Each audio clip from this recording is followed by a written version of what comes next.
Ma famille m'a mise à la porte pendant le dîner de Noël. Nous avons tous décidé que tu devrais partir et ne jamais revenir, a dit ma sœur. J'ai simplement souri.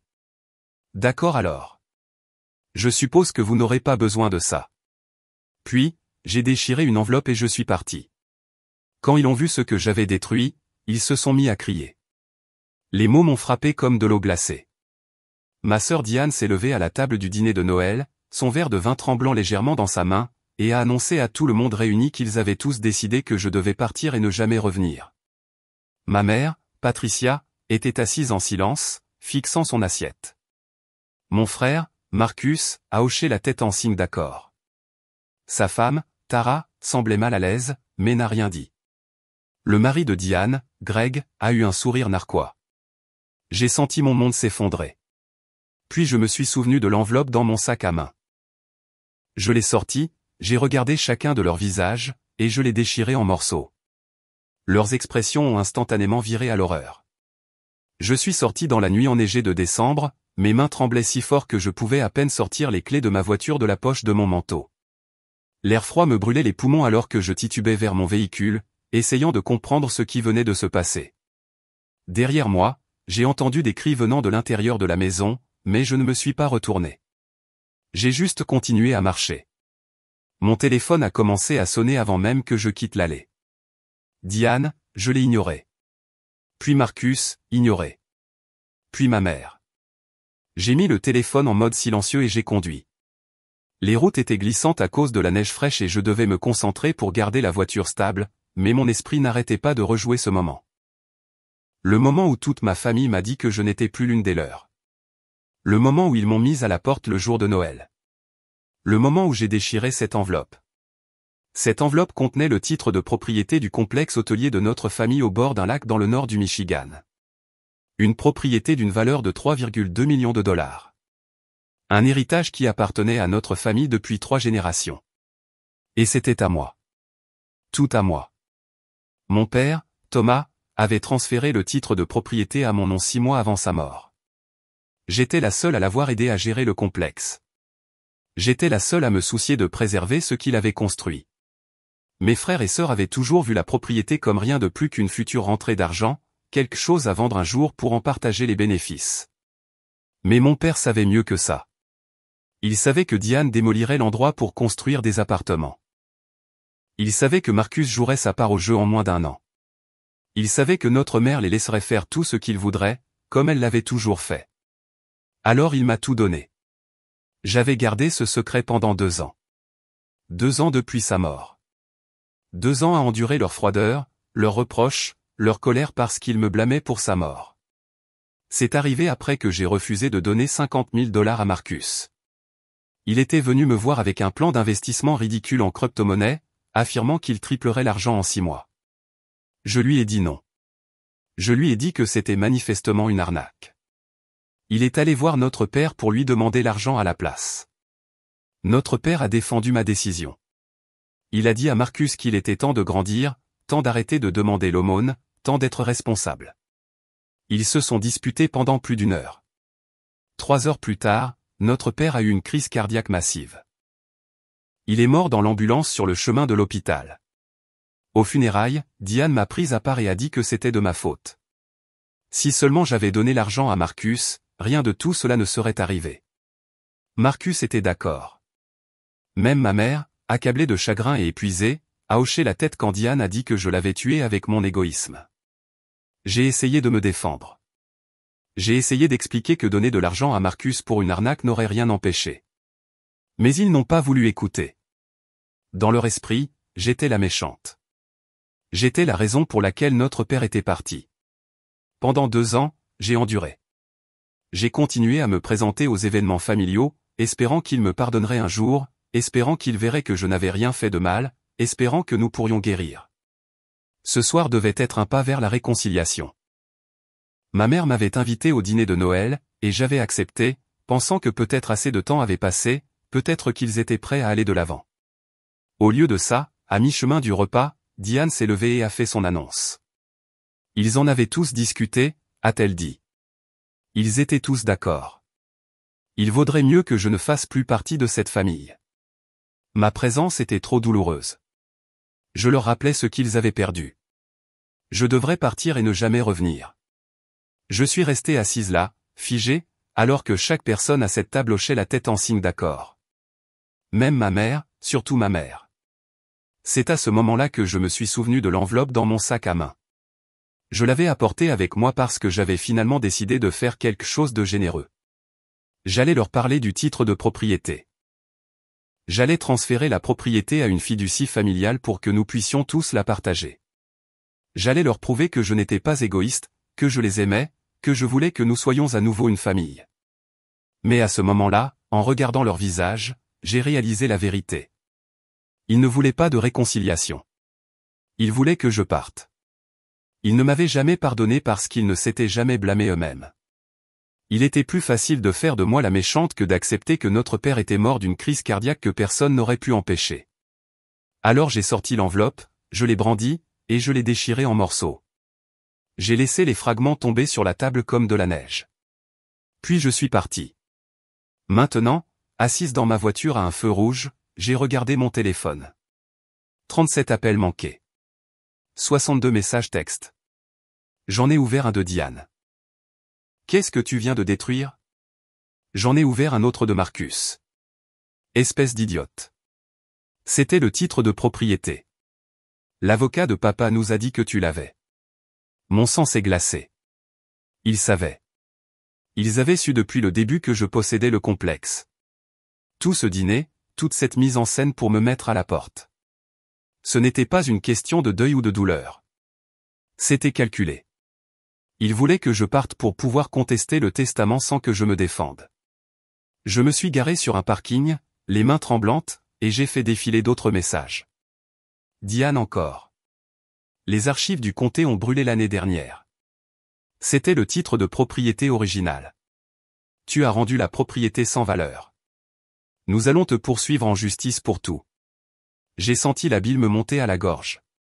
Les archives du comté avaient brûlé. Je ne le savais pas, ce qui signifiait que le titre de propriété que je venais de détruire était peut-être la seule preuve que la propriété m'appartenait. J'ai ouvert la portière de ma voiture et j'ai vomi dans la neige. Le lendemain matin, quelqu'un a frappé à la porte de mon appartement à 7h30. J'ai titubé hors de mon lit, la tête battante d'avoir pleuré toute la nuit, et j'ai ouvert pour trouver un huissier tenant une enveloppe en papier craft. Alicia Morgan? Oui. Vous avez été assigné à comparaître. Il m'a tendu l'enveloppe et est parti. Je suis resté dans l'embrasure de ma porte en pyjama, fixant les papiers. J'étais poursuivi en justice par ma propre famille pour abus de faiblesse sur personne âgée. Je me suis assise sur mon canapé et j'ai lu la plainte avec une horreur croissante. Ils affirmaient que j'avais manipulé notre père, l'avais isolé de sa famille et l'avais contraint à signer la propriété alors qu'il était mentalement incompétent. Ils alléguaient que j'avais menacé de retenir ses médicaments pour le cœur s'il ne me donnait pas le titre de propriété. Rien de tout cela n'était vrai. Pas un seul mot. Notre père avait été parfaitement lucide jusqu'au jour de sa mort. Et je ne l'avais jamais menacé de quoi que ce soit. Il m'avait donné la propriété parce qu'il me faisait confiance pour la protéger. Mais ils avaient des témoins, 3 personnes qui juraient dans des déclarations écrites que notre père avait été confus, oublieux et facilement manipulable pendant ces derniers mois. Le docteur Henry Walsh, notre voisine Carol Peterson, et ma propre mère. Tous mentaient. J'ai appelé le complexe, les mains tremblantes. Linda, la directrice qui y travaillait depuis 25 ans, a répondu dès la première sonnerie. Alicia, Dieu merci. J'essayais de te joindre. Qu'est-ce qui ne va pas? Les comptes bancaires sont gelés. Ordonnance du tribunal. Je ne peux accéder à rien. Je ne peux pas payer les salaires. Nous avons 15 employés qui ont besoin de leur paie et je ne peux pas les payer. Nous avons une fête du Nouvel An réservée pour 200 personnes et je ne peux pas payer les fournisseurs. Et les impôts fonciers sont dus dans 3 jours. 18 000 $. Si nous ne payons pas, la propriété sera mise aux enchères par le comté. Mon estomac s'est noué. C'était leur plan. Quoi? Ils ont gelé les comptes express. Ils veulent que la propriété soit mise aux enchères pour pouvoir l'acheter à bas prix. Linda est restée silencieuse un instant. Alicia, que faisons-nous? Je ne sais pas, laisse-moi appeler un avocat. J'ai trouvé un avocat spécialisé en succession nommé Bradley Sullivan et je lui ai expliqué la situation. Il a accepté de me voir cet après-midi-là.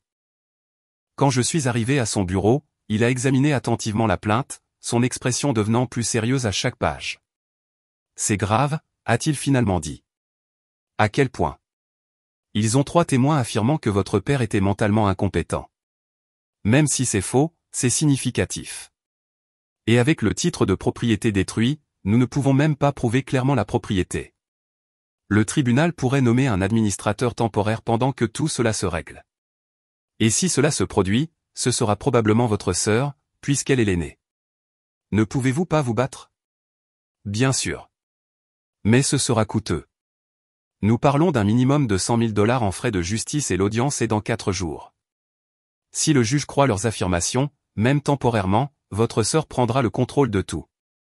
J'ai senti les murs se refermer sur moi. Que puis-je faire? Apportez-moi des preuves que votre père était compétent. Des dossiers médicaux, des témoignages de personnes qui le connaissaient, tout ce qui contredit leurs affirmations. Son médecin a pris sa retraite et a déménagé en Arizona. Trouvez-le.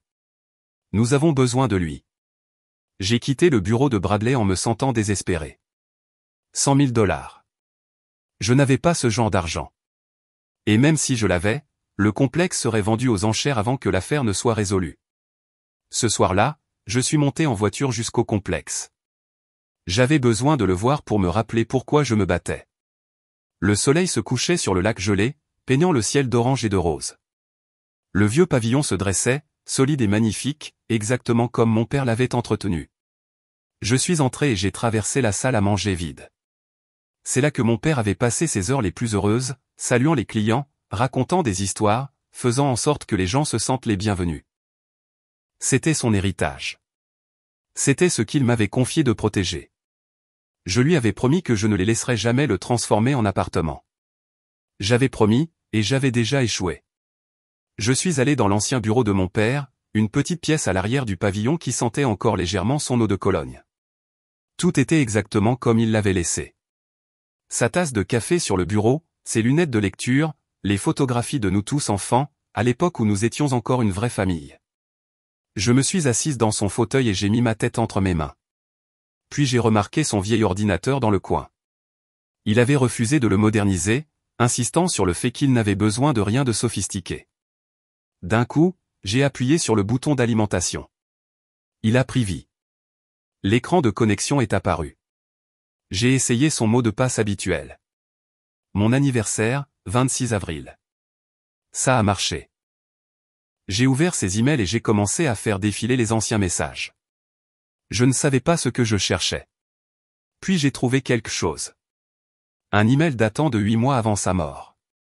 Objet, inquiétude concernant Diane. Je l'ai ouvert. Il était envoyé à son avocat. Je dois discuter de la demande de procuration de ma fille Diane. Elle me met la pression, affirmant que c'est juste au cas où quelque chose arriverait, mais je soupçonne qu'elle veut accéder au compte du complexe. Je suis inquiet pour son problème de jeu. Problème de jeu. Je n'ai jamais su que Diane avait un problème de jeu. J'ai continué à chercher et j'ai trouvé d'autres emails. Un échange entre mon père et Marcus a attiré mon attention. Mon père avait écrit « Je ne co-signerai pas un autre prêt pour toi. Tu me dois déjà $97 000. Ta sœur Alicia est la seule qui soit responsable avec l'argent. » Marcus avait répondu « Tu l'as toujours plus aimé. Ne sois pas surpris si nous ne sommes pas là quand tu auras besoin de nous. » La cruauté de la chose m'a rendu malade. J'ai trouvé un autre email. Celui-ci dans le dossier des brouillons. Il m'était adressé mais n'avait jamais été envoyé. Daté de 3 jours avant sa mort. Ma chérie, je mets tout à ton nom uniquement. Je sais que ta mère et tes frères et sœurs seront furieux, mais tu es la seule en qui j'ai confiance. Ils s'en prendront à toi. Ils essaieront de te faire sentir coupable. Ne les laisse pas faire. Le complexe est ton héritage, à toi seul. Tu l'as mérité. Je t'aime, papa. J'ai fondu en larmes. Il savait. Il savait exactement ce qui allait se passer. Et il avait essayé de me prévenir. Le lendemain matin, j'ai rencontré Linda et la comptable, Janet, pour examiner les dossiers financiers du complexe. J'avais besoin de comprendre exactement où en étaient les choses. Peut-être qu'il y avait quelque chose qui pourrait aider mon cas. Janet avait l'air nerveuse en affichant les comptes sur son ordinateur. Alicia, il y a quelque chose que je dois te montrer.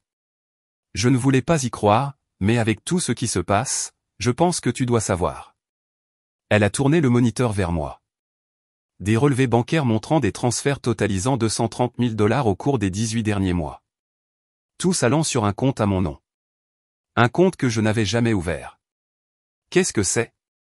J'ai essayé de comprendre. Les transferts portent votre signature sur les formulaires d'autorisation. Je n'ai jamais autorisé ces transferts. Je sais. Enfin, j'espérais me tromper, mais quand la plainte a mentionné l'abus de faiblesse, j'ai commencé à me demander si peut-être. Si peut-être j'avais vraiment volé le complexe. Janet a baissé les yeux. Je suis désolé. Je ne sais plus quoi penser. Linda est intervenue. Alicia ne ferait jamais ça. Quelqu'un la piège. Alors qui? A demandé Janet. J'ai regardé les dates des transferts. Ils ont commencé 3 mois après la mort de mon père. Quelqu'un avait planifié cela depuis longtemps. Puis-je voir les formulaires d'autorisation physique? Janet a hoché la tête et est allée au coffre-fort.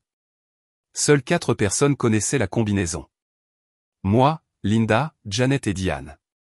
Ma sœur avait insisté pour que notre père lui donne le code il y a des années, prétendant que c'était pour les urgences. Janet est revenue avec un dossier de formulaire.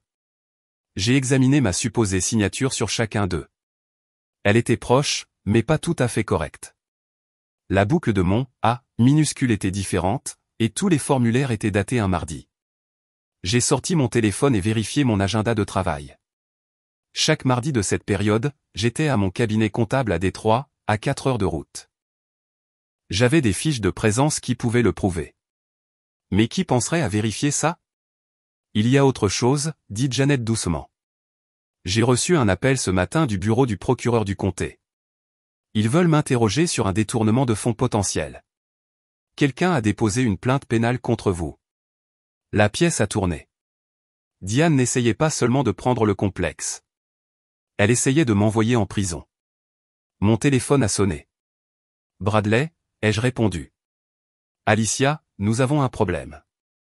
Les avocats de Diane viennent de déposer une requête d'urgence. Ils soutiennent que vous volez activement le complexe et que vous devez être démise de vos fonctions immédiatement. L'audience est demain matin à 9 h. Demain? Je suis désolé. Je sais que c'est rapide, mais nous devons être prêts. Avez-vous des preuves que vous n'avez pas effectué ces transferts? J'ai la preuve que j'étais à Détroit quand ils ont eu lieu. Des fiches de présence de mon travail. C'est bien. Apportez tout ce que vous avez. Nous nous battrons. J'ai raccroché et j'ai regardé Linda et Janet. Ils essaient de me démettre de mes fonctions demain. S'ils réussissent, Diane aura le contrôle. Le visage de Linda s'est durci. Il faudra me passer sur le corps. Mais je savais la vérité. Sans le titre de propriété, sans témoin, sans preuve de mon innocence, j'allais perdre. Diane avait orchestré cela parfaitement. Chaque mouvement calculé, chaque piège tendu, et j'étais tombé dedans. Cette nuit-là, incapable de dormir, je suis retourné au complexe.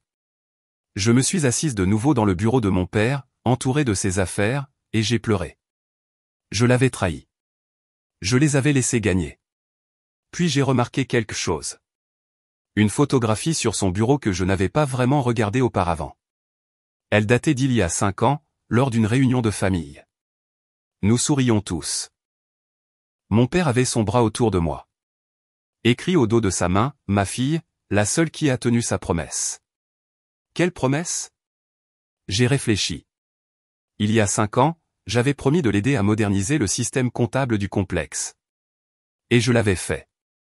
Chaque week-end pendant 6 mois, je montais de Détroit et je travaillais avec lui pour tout mettre en place correctement. Aucun de mes frères et sœurs n'avait proposé d'aider.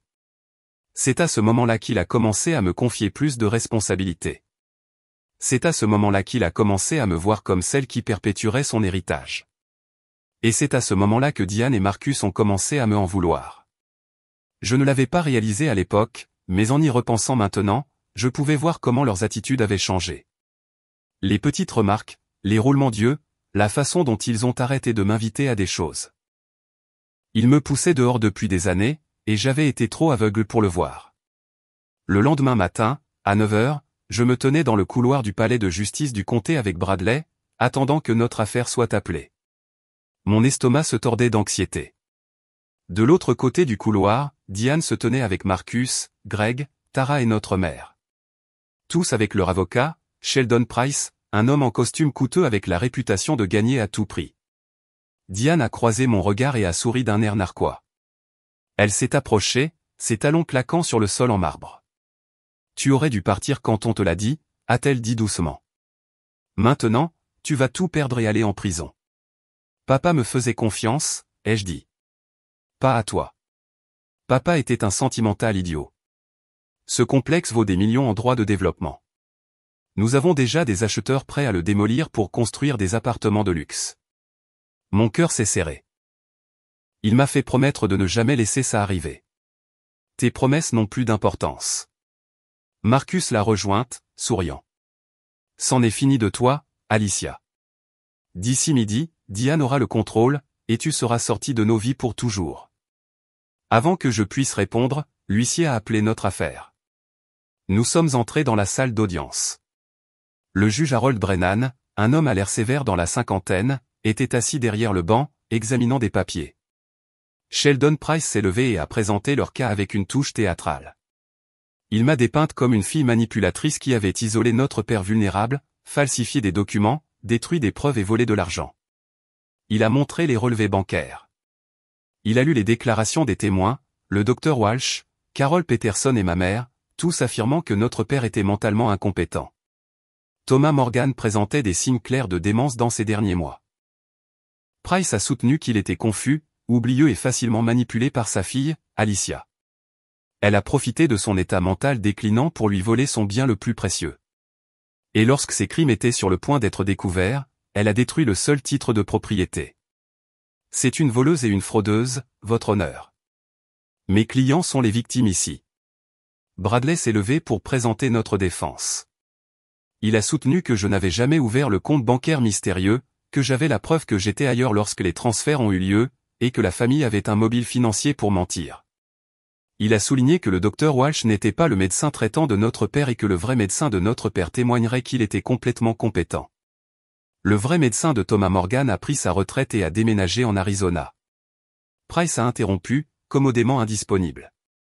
Nous essayons de le localiser. Bradley a dit que Price a levé les yeux au ciel. Bien sûr que vous l'êtes. Le juge Brennan m'a regardé.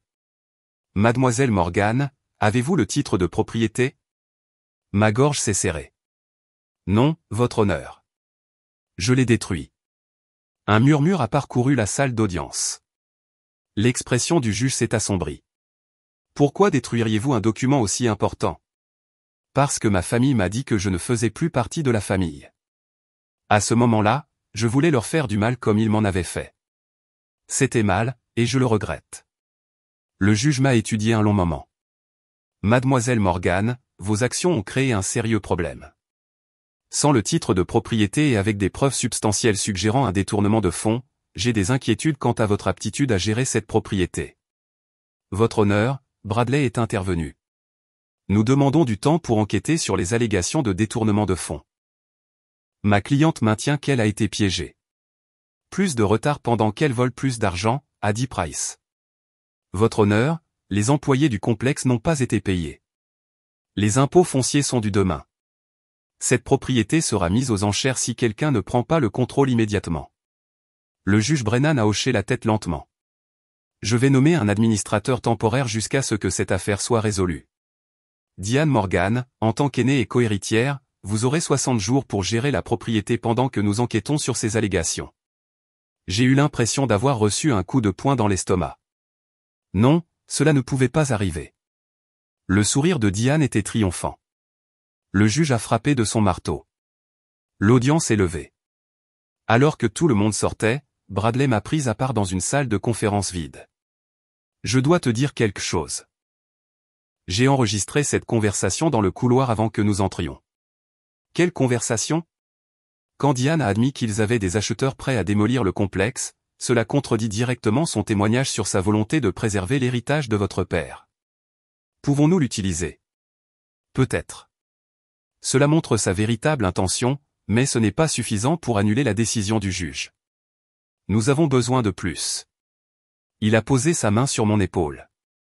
N'abandonne pas, Alicia. Quelque chose dans toute cette situation semble orchestré. Il y a plus à cette histoire. Je le sens.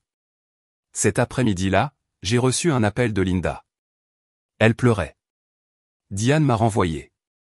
Elle a dit, ils n'ont pas besoin de quelqu'un de loyal envers vous ici. La sécurité m'a escorté dehors. Je suis tellement désolé, Alicia. J'ai essayé de lui parler, mais elle n'a pas voulu écouter. Elle a convoqué une réunion du personnel et a dit à tout le monde qu'il y avait une nouvelle direction. Elle a annulé la fête du Nouvel An. Simplement annulé. Nous devons rembourser 50 000 $ et nous ne les avons pas parce que les comptes sont gelés. Qu'a-t-elle dit d'autre? Elle a dit au personnel qu'elle rencontrait des promoteurs la semaine prochaine pour discuter d'un rezonage pour un développement résidentiel à haute densité. Elle va le démolir, Alicia.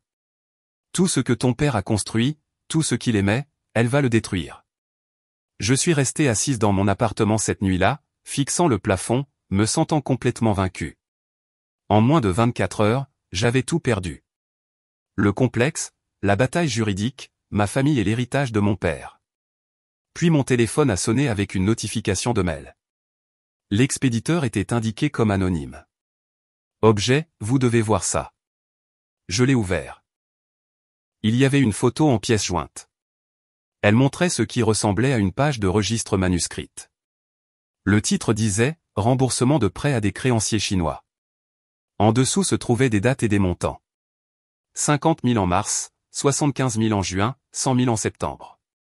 Total, 375 000 $. En bas, dette de jeu de Greg. Doit rester secret. Mon cœur battait la chamade. C'était la preuve que Diane avait volé le complexe pour payer les dettes de jeu de son mari. L'email incluait un message. Retrouvez-moi au Pine Street dîner demain à midi. J'en ai plus. Venez seul. Le lendemain, je suis arrivé au Pine Street dîner 15 minutes en avance. J'ai choisi une banquette avec vue sur le parking et j'ai attendu, les nerfs à vif. À midi pile, Janet a franchi la porte. Elle avait l'air terrifiée. Elle s'est glissée dans la banquette en face de moi et a immédiatement commencé à pleurer. Je suis tellement désolé. Je suis tellement désolé. Je me suis penché en avant. Janet, qu'est-ce qui se passe? C'est de ma faute. Tout. Je l'ai aidé. Mon sang s'est glacé. Aider qui? Diane. Il y a 18 mois, elle est venue me voir avec ce qu'elle a appelé une proposition commerciale. Mon mari venait de perdre son emploi. Nous étions sur le point de perdre notre maison. J'étais désespéré. Elle le savait. Elle m'a offert 25 000 $ pour l'aider à emprunter de l'argent au complexe temporairement. Emprunter. Elle a dit, ton père l'avait approuvé verbalement, mais les papiers étaient retardés. Elle a dit que tout serait remboursé dans les 3 mois. J'avais tellement besoin de l'argent. J'ai accepté. La voix de Janet s'est brisée. Elle m'a montré comment traiter les transferts et contrefaire votre signature. Elle avait fait faire un tampon. Elle a dit que vous l'aviez approuvé aussi, mais que vous étiez trop occupé pour gérer les papiers. Je n'ai jamais rien approuvé. Je le sais maintenant. Après le premier transfert, elle a continué à en demander plus. Quand j'ai essayé d'arrêter, elle m'a menacé. Elle a dit que j'avais déjà commis une fraude, et que si je le disais à quelqu'un, j'irais en prison et on m'enlèverait mes enfants. Janet a poussé un dossier sur la table. J'ai gardé des archives de tout, en espérant pouvoir un jour tout avouer. Je pensais que peut-être si ton père était encore en vie, je pourrais lui dire et il arrangerait les choses. Mais ensuite il est mort, et Diane a dit que le plan était de tout te mettre sur le dos. J'ai ouvert le dossier avec des mains tremblantes. À l'intérieur se trouvaient des copies de chaque formulaire d'autorisation falsifié, des messages textes de Diane avec des instructions explicites et des relevés bancaires montrant que Diane avait retiré des espèces correspondant au paiement fait aux témoins qui avaient menti sur l'état mental de notre père. Ça prouve tout, ai-je murmuré. Il y a plus. Diane m'a dit hier qu'une fois la propriété vendue, Ils allaient régler les derniers détails. Elle parlait de moi. Je l'ai entendue au téléphone. Elle va me laisser porter le chapeau pour tout. Nous devons immédiatement apporter ça à Bradley et à la police. Janet a hoché la tête. Alors que nous nous levions pour partir, j'ai remarqué un VUS noir entrer dans le parking. 2 hommes costauds en manteau sombre en sont sortis et se sont dirigés vers l'entrée du restaurant. Janet les a vus et a pâli. Oh non. Oh non. Non. Non. Qui sont-ils? Les créanciers de Greg. Les gens que Diane a payés. Ils me surveillaient. Elle a dû leur dire que je vous rencontrais. Les hommes sont entrés dans le restaurant. L'un d'eux, au cou épais et aux yeux froids, s'est approché de notre banquette. Mesdames, nous devons avoir une conversation sur l'argent dû. L'autre homme s'est positionné près de la sortie. Les autres clients ont remarqué la tension et ont commencé à partir rapidement. Je ne discute de rien avec vous, ai-je dit en me levant. Le premier homme a attrapé mon poignet et l'a tordu violemment. La douleur a parcouru mon bras. Janet a crié. Le propriétaire du restaurant a crié qu'il appelait la police. Le second homme a agi rapidement, faisant tomber le téléphone des mains du propriétaire. Il s'est brisé sur le sol. Le dossier sur la table, a dit le premier homme. Donnez-le-moi maintenant. Non. Il a tordu mon poignet plus fort. Je lui ai donné un coup de pied dans le tibia et je me suis dégagé d'un coup sec, attrapant le dossier. Janet et moi avons couru vers la cuisine. Derrière nous, j'ai entendu des cris et le bruit de meubles renversés. Nous avons franchi la porte de derrière pour nous retrouver dans la ruelle. L'air froid m'a frappé le visage. Nous avons couru, nos pas résonnant sur les murs de briques. Je pouvais entendre les hommes derrière nous, leur respiration lourde, leurs jurons. Ma voiture était à 2 rues de là. Nous avons couru aussi vite que nous le pouvions, mes poumons en feu, mon cœur battant la chamade. Nous y étions presque quand l'un des hommes a rattrapé et a attrapé Janet par derrière. Elle a crié et s'est débattue. Le dossier, a-t-il crié. Donne-le-moi ou elle sera blessée. Au loin, j'ai entendu une sirène de police. Le propriétaire du restaurant devait avoir un deuxième téléphone. L'homme l'a entendu aussi. Il a juré, a poussé Janet violemment sur le trottoir et s'est enfui. Janet a crié de douleur, se tenant le poignet. Je l'ai aidé à se relever. Du sang coulait d'une coupure sur son front. 2 voitures de police se sont arrêtées en crissant à côté de nous. Des officiers en sont sortis. Que s'est-il passé ici? J'ai commencé à expliquer, mais quand ils se sont tournés vers Janet pour confirmer mon histoire, elle a soudainement dit, je ne sais pas de quoi elle parle. Nous déjeunions juste. Je l'ai regardée, choquée. Janet, dis-leur. Elle n'a pas voulu me regarder. Je dois y aller. S'il vous plaît. Elle s'est éloignée en boitant avant que je puisse l'arrêter. La police m'a regardé avec méfiance. Sans le témoignage de Janet, mon histoire semblait folle. Ils ont pris ma déposition, mais je pouvais voir qu'ils ne me croyaient pas. Je suis rentré chez moi, hébété, tenant toujours le dossier. Au moins, j'avais encore les preuves. Puis mon téléphone a sonné. Numéro inconnu. Allô? Tu ne sais vraiment pas quand t'abandonner, n'est-ce pas? La voix de Diane était suffisante. Comment as-tu? Les amis de Greg sont très loyaux. Ils m'ont appelé immédiatement. Ils ont aussi pris des photos de chaque document de ce dossier avant que tu ne t'enfuies. Nous savons tout ce que tu as. Mon estomac s'est noué. Janet m'a tout dit. Tu es fini. Janet? Tu veux dire ma petite comptable effrayée qui vient de dire à la police qu'elle n'a aucune idée de ce dont tu parles? Cette Janet-là? Elle est chez moi en ce moment en train de prendre le thé avec maman. Elle va signer une nouvelle déclaration disant que tu l'as forcée à créer de faux documents. Pourquoi ferait-elle ça? Parce que je rembourse son hypothèque et que je lui donne 75 000 $. Et parce que si elle ne le fait pas, les créanciers de Greg rendront visite à l'école de ses enfants. La voix de Diane est devenue froide. Rends-toi à l'évidence, Alicia. Tu as perdu. Le juge m'a donné le contrôle. Le précieux complexe de papa sera en ruine au printemps. Retourne à ta petite vie triste et oublie que tout ça est arrivé. Je ne te laisserai pas faire. Tu ne peux pas m'arrêter. Tu n'as pas de titre de propriété, pas de témoin, pas de crédibilité. Même ton avocat commence à douter de toi. Elle a raccroché. Je suis restée assise dans ma voiture, tout mon corps tremblant. Tout s'était effondré. L'épreuve était compromise. Mon témoin avait été acheté et menacé. Diane avait gagné. J'ai conduit sans but pendant des heures, pleurant jusqu'à ne plus avoir de larmes. Finalement, je me suis retrouvé à un belvédère surplombant le lac, où le complexe se dessinait au loin. Je pouvais voir les lumières du pavillon, chaleureuses et accueillantes, comme lorsque mon père était en vie. J'ai pensé à lui, à notre dernière conversation. Il était assis dans son fauteuil préféré, regardant le lac, et il avait dit quelque chose d'étrange. Si quelque chose m'arrive, souviens-toi que je garde toujours mes papiers importants là où est mon cœur. À l'époque, j'avais pensé qu'il parlait du complexe. Mais maintenant, assise ici, je me suis souvenu d'autre chose. Après la mort de ma grand-mère, quand j'avais 10 ans, mon père avait gardé une photo d'elle dans un médaillon en argent. Il le portait tous les jours jusqu'à sa mort. À ses funérailles, ma mère m'avait donné la seule chose de ton père. J'ai pensé que tu la voudrais, le médaillon. Je ne l'avais jamais ouvert. Je suis rentré chez moi plus vite que je n'aurais dû, le cœur battant la chamade. J'ai trouvé le médaillon dans ma boîte à bijoux et je l'ai ouvert avec précaution. D'un côté, il y avait la photo de ma grand-mère. De l'autre, derrière une fine plaque de métal, j'ai trouvé un minuscule morceau de papier plié. Mes mains tremblaient en le dépliant. C'était une note écrite de la main de mon père, attachée à une petite clé. Alicia, si tu lis ceci, c'est que je suis parti et qu'ils s'en sont probablement pris à toi. Je savais qu'ils le feraient.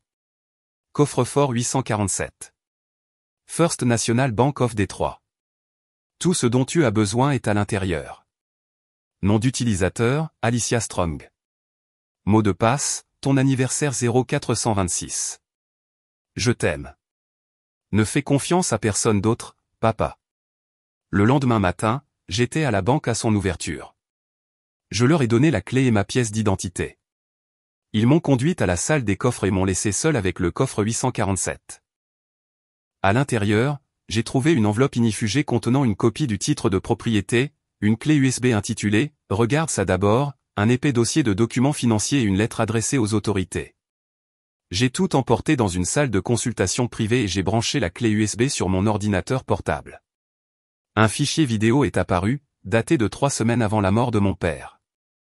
J'ai cliqué sur lecture. Le visage de mon père est apparu à l'écran. Il était assis dans ce qui ressemblait à un cabinet médical. Je m'appelle Thomas Morgan. La date d'aujourd'hui est le 8 novembre. J'enregistre ceci en présence de mon médecin, le docteur Aaron Goldstein, pour établir que je suis sain d'esprit et de corps. La caméra a balayé pour montrer un homme plus âgé aux yeux bienveillants. Je suis le docteur Aaron Goldstein. Je suis le médecin traitant de Thomas Morgan depuis 19 ans. Je peux attester qu'il est parfaitement lucide, qu'il ne prend aucun médicament affectant ses capacités cognitives et qu'il fait ses déclarations de sa propre volonté.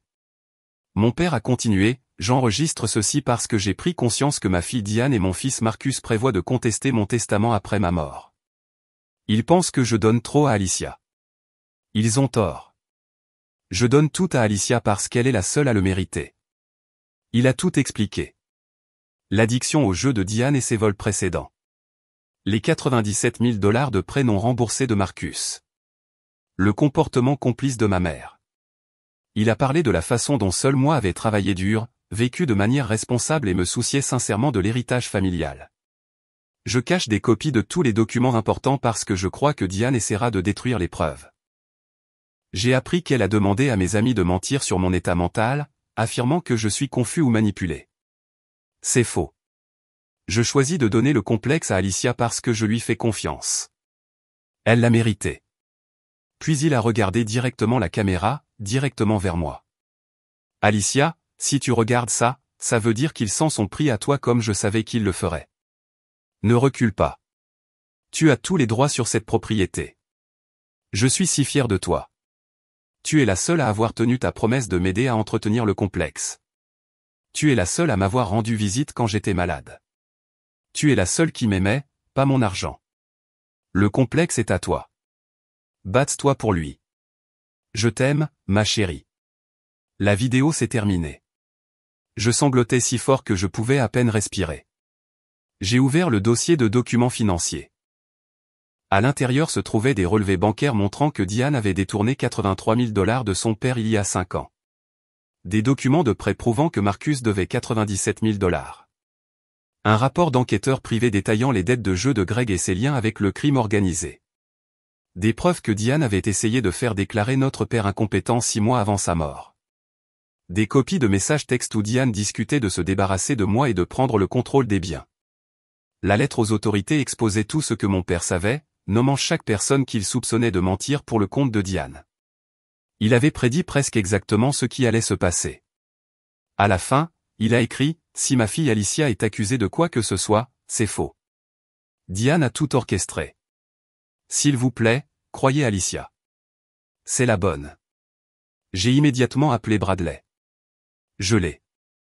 J'ai tout. Que veux-tu dire? J'ai expliqué la vidéo, les documents, les preuves. Bradley est resté silencieux un moment. Puis il a ri de soulagement. Alicia, c'est incroyable. Ça change tout.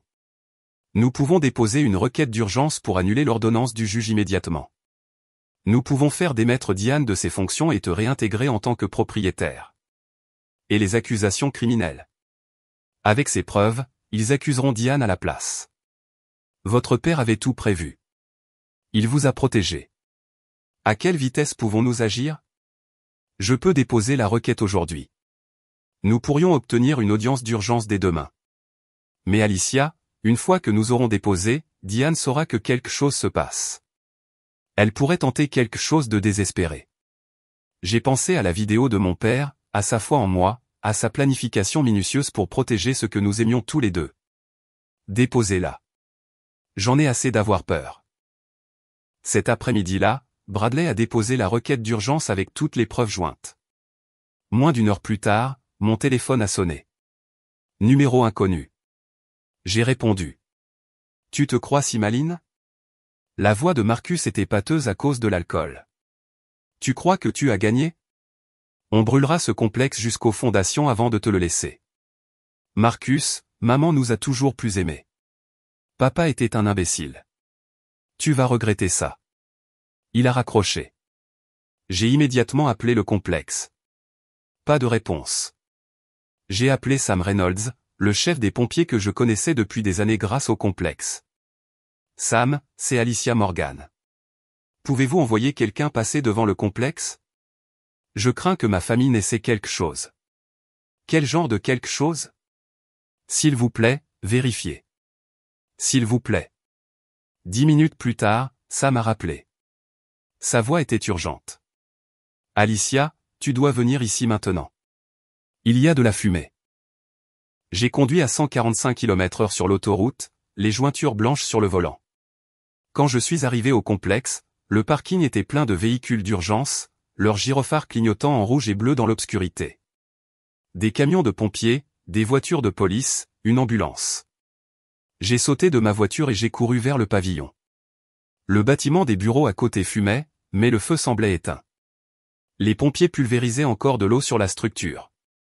Et là, au milieu de tout, se trouvait Diane, menottée, criant sur les policiers. Dieu merci, tu es là. Linda est apparue à côté de moi, le visage strié de suie. On les a attrapés. Que s'est-il passé? Après que Diane m'ait renvoyé, je me sentais mal, mais je suis resté en contact avec le personnel. Maria, une des femmes de ménage, m'a appelé il y a environ 1 heure. Elle a vu Diane et Marcus entrer dans le bâtiment des bureaux après les heures de fermeture avec des bidons d'essence.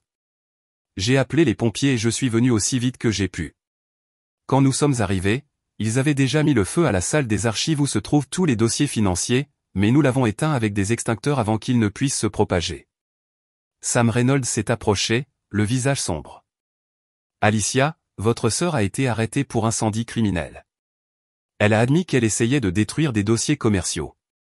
Elle a dit quelque chose à propos de preuves qui ne devaient pas exister. Diane m'a vu et s'est mise à crier. C'est de ta faute. Tu étais censé juste partir. Papa était censé tout nous laisser à tous, mais tu l'as monté contre nous. Tu l'as tué. Un policier s'est avancé. Madame, vous devez vous calmer. Elle a tout volé. Je devais protéger ce qui nous revenait de droit. Diane était hystérique maintenant, son sang-froid soigneusement entretenu complètement disparu. Marcus, également menotté près d'une voiture de police, a crié à travers le parking. On voulait juste ce qu'on méritait. Leurs aveux étaient enregistrés par les caméras corporelles des policiers. Chaque mot. La voiture de ma mère est entrée dans le parking. Elle est sortie et a vu ses enfants menottés. Elle s'est mise à pleurer et s'est dirigée vers moi. Tu es contente maintenant? Tu as détruit cette famille. Je l'ai regardée. Cette femme qui m'avait donné naissance mais qui avait passé les 2 dernières années à me blâmer pour la mort de mon père. Non, maman. Diane l'a détruite il y a des années. Tu as juste refusé de le voir parce que c'était plus facile de me blâmer. Ton père t'a gâté. Il t'a toujours plus aimé. Il nous aimait tous également. Mais Diane et Marcus n'aimaient que son argent. Il y a une différence. Bradley est arrivé et a observé la scène avec satisfaction. Eh bien, cela est certainement notre cas. Le lendemain matin, nous étions de retour au tribunal pour l'audience d'urgence. Le juge Brennan avait l'air épuisé. Cette affaire a complètement dégénéré. Monsieur Price, voudriez-vous expliquer pourquoi votre cliente a été arrêtée pour incendie criminel la nuit dernière? Sheldon Price s'est levé, sa confiance de l'audience précédente complètement envolée. Votre honneur, mon cabinet se retire de la représentation. Nous n'avons pas été informés de toutes les circonstances lorsque nous avons accepté cette affaire. Même l'avocat coûteux de Diane l'abandonnait. Elle était assise à la table de la défense avec un avocat commis d'office, le visage pâle et les yeux rouges. Bradley a présenté toutes les nouvelles preuves. Le témoignage vidéo de mon père et du docteur Goldstein prouvant que mon père était complètement compétent. La copie du titre de propriété montrant que j'étais la seule propriétaire. Les preuves du détournement de fonds de Diane et des dettes de jeu de Greg. La lettre de mon père prédisant tout. Les documents de Janet, que j'avais toujours. Les images des caméras corporelles de la police montrant Diane avouant avoir détruit des preuves. Le juge Brennan a examiné chaque pièce à conviction avec soin. Son expression est devenue plus sombre et plus en colère à chaque page. Finalement, il a levé les yeux. Ce tribunal a été systématiquement trompé par de faux témoignages. Le docteur Walsh, Carol Peterson et Patricia Morgan ont tous commis un parjure. Il a tourné son regard vers Diane. Vous avez tenté d'escroquer votre sœur, commis un parjure, participé à un détournement de fonds et incendié un bâtiment pour détruire des preuves. Vous faites face à des accusations criminelles très graves. Diane a commencé à parler, mais le juge a levé la main. Taisez-vous. J'annule ma précédente ordonnance. Alicia Morgan est la propriétaire légitime de la propriété et en prendra le contrôle immédiat. Diane Morgan, il vous est ordonné de rendre immédiatement toutes les clés, accès et dossiers. Il a regardé ma mère. Madame Morgan, vous avez participé à un parjure. Je renvoie cette affaire au bureau du procureur. Ma mère a eu un hoquet de surprise. Le juge a continué, je veux dire autre chose. Thomas Morgan connaissait manifestement très bien ses enfants. Il a pris des mesures extraordinaires pour protéger sa fille et son héritage de membres de la famille qui voyaient des signes de dollars au lieu de valeurs sentimentales. Ce tribunal respecte ses souhaits et sa mémoire. Affaire classée. Il a frappé de son marteau. Diane a crié, ce n'est pas fini. Mais c'était fini. Au cours des 3 semaines suivantes, tout s'est mis en place. Diane a été inculpée de détournement de fonds, d'incendie criminel, de parjure et de fraude. Marcus a été inculpé de complicité d'incendie criminel. Greg a disparu avant de pouvoir être arrêté, mais la police le recherchait. Le docteur Walsh a perdu sa licence médicale pour faux témoignage. Carol Peterson a été condamnée à une amende pour parjure. Ma mère a été mise en probation après que le juge a décidé qu'elle avait été manipulée par Diane et avait montré un remords sincère. Janet, qui s'était cachée par peur, s'est finalement présentée et a pleinement coopéré avec les procureurs en échange de l'immunité. Son témoignage a été crucial pour confirmer tout le complot de Diane. J'ai réembauché Linda comme directrice du complexe. Ensemble, nous avons évalué les dégâts de l'incendie et commencé les réparations. La salle des archives avait été endommagée, mais l'action rapide de Linda avait sauvé la plupart des dossiers. L'assurance a couvert les réparations. J'ai donné des primes à tous les employés en utilisant une partie des fonds détournés récupérés. leur loyauté pendant la crise avait été essentielle.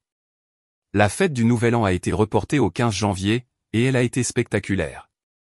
200 invités, des sculptures de glace, un groupe de musique live et des feux d'artifice sur le lac gelé.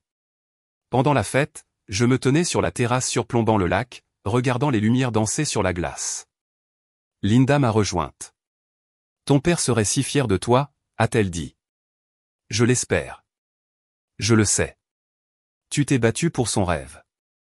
Tu as gagné. » J'ai pensé au parcours. La douleur, la trahison, le moment au dîner de Noël où ils m'ont dit de partir et de ne jamais revenir, la colère qui m'avait fait déchirer cette enveloppe. À l'époque, cela m'avait semblé une terrible erreur. Mais maintenant, je réalisais que c'était la meilleure chose que j'aurais pu faire. Si j'avais tranquillement remis le titre de propriété cette nuit-là, ils m'auraient lentement évincé de toute façon. Ils auraient vendu le complexe et détruit tout ce que mon père avait construit. Au lieu de cela, en leur tenant tête, même dans la colère, je les avais forcés à révéler leurs véritables intentions. Ils étaient devenus désespérés et avaient commis des erreurs, et ces erreurs avaient conduit à leur chute. Quelques jours plus tard, j'ai visité la tombe de mon père. La neige fraîche recouvrait le cimetière, rendant tout paisible et propre. Je me suis agenouillé à côté de sa pierre tombale et je lui ai raconté tout ce qui s'était passé. « Tu savais exactement ce qu'il ferait ?» ai-je dit. « Tu avais tout prévu, la vidéo, les documents, le coffre-fort. Tu m'as protégé même après ton départ. Merci, papa. Merci d'avoir cru en moi. » J'ai déposé des fleurs fraîches sur la tombe. Des roses blanches qu'il avait toujours aimées. Alors que je me levais pour partir, mon téléphone a sonné avec un texto d'un numéro inconnu. C'est le docteur Goldstein. Votre père m'a demandé de vous envoyer un message à cette date précise. Il a dit, si elle est arrivée jusqu'ici, elle aura besoin d'entendre ça. Mon cœur battait la chamade en ouvrant la pièce jointe. C'était une vidéo de quelques secondes seulement.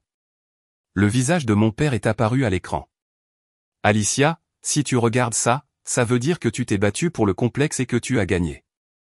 Je savais que tu le ferais. Tu es plus forte que tu ne le penses. Tu es plus gentille qu'il ne le mérite. Tu es tout ce que j'espérais que tu serais. Garde le complexe. Fais-le grandir. Fais-en le tien. Et ma chérie, pardonne-leur un jour. Pas pour eux, mais pour toi. Garder de la rancune ne te fera que du mal. Je t'aimerai pour toujours, papa. Je suis resté dans le parking du cimetière, pleurant et souriant en même temps. Même maintenant, des mois après sa mort, mon père prenait encore soin de moi. 6 mois plus tard, le complexe était florissant. J'avais élargi notre offre pour inclure des activités toute l'année, embauché 5 employés supplémentaires et lancé un programme de bourse au nom de mon père pour les étudiants en gestion hôtelière. L'endroit que mon père avait construit de ses propres mains était plus fort que jamais. Diane purgeait une peine de 3 ans de prison. Marcus était en probation et travaillait dans une station-service. Greg avait été retrouvé et arrêté. Ma mère m'a contacté plusieurs fois pour demander si nous pouvions parler. Je n'étais pas encore prête, mais je pensais que peut-être un jour je le serais. Le pardon, comme l'a dit mon père, était quelque chose que je ferais pour moi-même, pas pour eux. Le complexe a été officiellement rebaptisé Thomas Legacy Resort. Chaque client qui s'enregistrait saurait qui avait construit cet endroit et pourquoi il était important. Et chaque fois que je regardais ce lac, chaque fois que je traversais le pavillon, je sentais la présence de mon père. J'avais tenu ma promesse. J'avais protégé son héritage. Parfois, les pires moments de notre vie nous forcent à devenir les plus forts. Ma famille a essayé de me briser, mais au lieu de cela, ils ont révélé de quoi j'étais vraiment faite. Le dernier cadeau de mon père n'était pas le complexe lui-même. C'était sa foi en ma capacité à le protéger, et je l'ai fait. Certaines personnes héritent de l'argent. D'autres héritent de biens. J'ai hérité de quelque chose de bien plus précieux. J'ai hérité de la certitude que je suis assez forte pour me battre pour ce que j'aime. J'ai hérité de la compréhension que la famille n'est pas seulement une question de sang, mais de loyauté et d'amour. J'ai hérité de la sagesse de savoir quand s'accrocher et quand laisser partir. Le complexe au bord du lac est toujours là. L'héritage continue. Et chaque jour, j'honore la mémoire de mon père en faisant exactement ce qu'il m'a fait confiance de faire. Je protège ce qui compte. Je défends ce qui est juste. Et je n'abandonne jamais, jamais. Cette enveloppe que j'ai déchirée à Noël. D'une manière étrange, elle a tout sauvé parce qu'elle a forcé la vérité à éclater au grand jour. Et parfois, c'est exactement ce qui doit se passer. Maintenant, je veux vous demander quelque chose. Avez-vous déjà eu à vous battre pour quelque chose en quoi vous croyez, même quand tout le monde vous disait d'abandonner? Avez-vous déjà été trahi par les personnes en qui vous aviez le plus confiance? Comment avez-vous trouvé la force de continuer? J'aimerais beaucoup lire vos histoires dans les commentaires ci-dessous. Si cette histoire a touché votre cœur ou vous a donné de l'espoir, veuillez cliquer sur le bouton j'aime.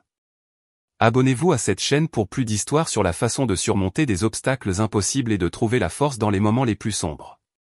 Et s'il vous plaît, partagez cette vidéo avec quelqu'un qui a besoin d'entendre qu'il est plus fort qu'il ne le pense. Merci beaucoup d'avoir écouté mon histoire. J'espère qu'elle vous a rappelé que même lorsque tout semble perdu, même lorsque les personnes qui devraient vous aimer se retournent contre vous, vous avez le pouvoir de vous battre et de gagner. Vous êtes plus fort que vous ne le pensez. Vous êtes plus courageux que vous ne le croyez, et vous méritez de protéger les choses que vous aimez. Jusqu'à la prochaine fois, prenez soin de vous.